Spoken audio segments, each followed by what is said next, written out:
บายดีทุกคนมื้อนี้ก็มาพบกับBlackbox Talk พี่น้องเช่นเคยเนาะและสำหรับวันนี้เราจะมาเรียนเกี่ยวกับพืชของยุ่งหยีคือคำศัพท์ที่เรามักใช้ในเวลาที่ว่าขึ้นห้องเนาะมันจะมีอย่างนี้เรามาดูพร้อมๆกันเลยโอเคและคำศัพท์ของมื้อนี้ก็ยังอยู่ใน HK1 แล้วก็เป็นบทที่1ทุกคนยังสิได้เว้าบทที่1วิดีโอแรกน่ะเอาเรียนอย่างแลติ๊กต๊อกบทที่1นี่ก็เรียนเกี่ยวกับการทักทายสบายดีเนาะการทักทายสบายดีภาษาจีนว่าจังได๋你好นั่นเองเนาะโอเคเดี๋ยวเราไปเตรียมตัวเรียนคำศัพท์ใหม่ๆสำหรับนี้พร้อมๆกันเลยเรามาเบิ่งเดี๋ยวขออนุญาตเนาะ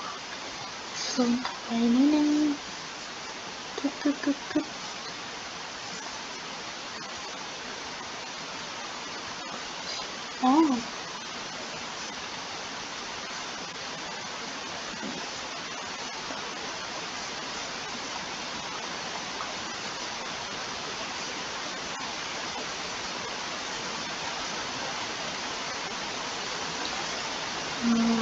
ขอเวลาแป๊บนึงเนาะจะกลายไปแล้วโอเคบอนนี่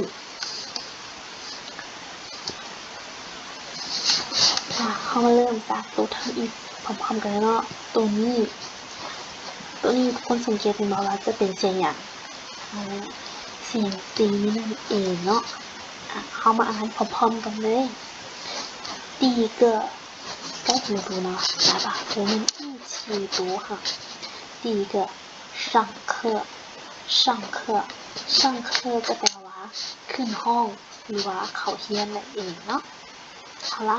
那下一个是什么呢下一个就是下课แม้ลงห้องหรือว่าแปลว่าเลิกเรียนเรียนก็คือ下课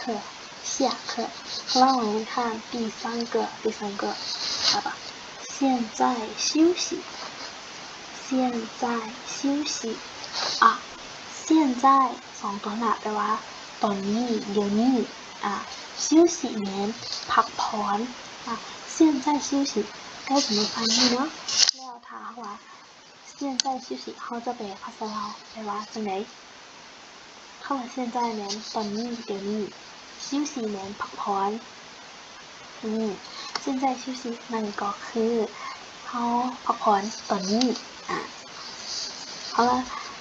那我们现在看下一个是什么呢就是看黑板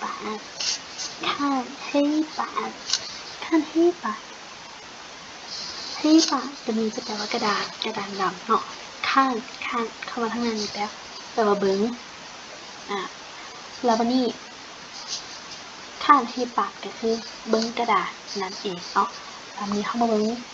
ตัวที่ต่อไป跟我读ตัวนี้แปลว่ากับหรือนำ我แม่นค่อย读แปลว่าอ่าน跟我读ก็คืออ่านนำค่อยอ่านตามหลังค่อยอ่านนำค่อยนั่นเอง好了现在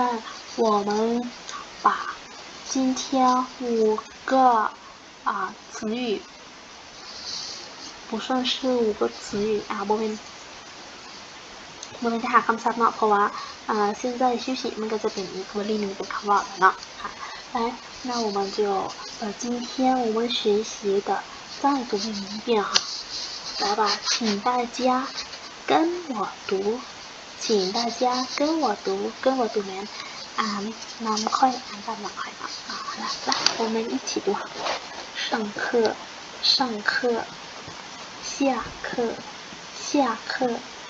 现在休息看黑板跟我读大家觉得今天我们学习难不难ทุกคนคิดว่ามื้อนี้เฮาเรียนเป็นจังได๋ยากหรือบ่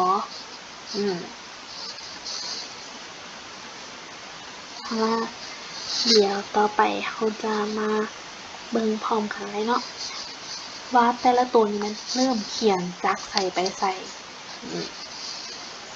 เราเป็นตัวนี้โอเคเข้ามาเบิ่งตัวทำอิฐก็คือตัวนี้第一个上课上课เขาเรียนนำกันนะแปลว่าขึ้นห้องบ่นะขึ้นห้องหรือว่าเขาเรียน